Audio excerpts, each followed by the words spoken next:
Okay, Mavericks at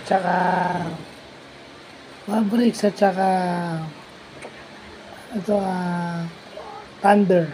So, nakabawi itong Dallas, no? 2-2 na dapat yung series na yun.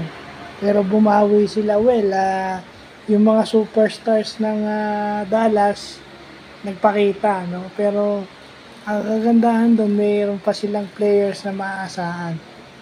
Yung si Washington, si PJ Washington na malaking naitutulong doon para hindi naman mahirapan yung si Kyrie at saka si Luka, no? Partida pa yon, si Luka daw is playing injured at saka binubu pa. Siyempre minsan, yung hindi kasi meron home court ng ano yun.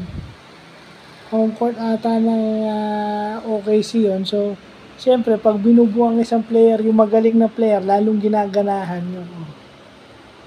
Nung ginanahan, wala sila nagawa. Well, Dallas, with the players they have, with the two superstars they have,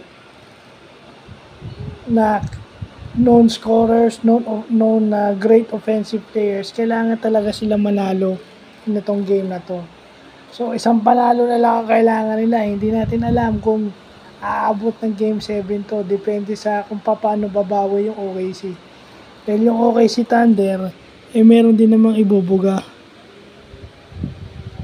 So, yun lang ho ang masasabi natin dyan sa game na yan. Pero definitely, maganda yung playoff game. Maganda yung yung series na yan. Mavericks at Dallas, maganda. So, tingnan natin kung makakalagpas na si Luka sa second round. First time in his career. Diba? So, yun lang po.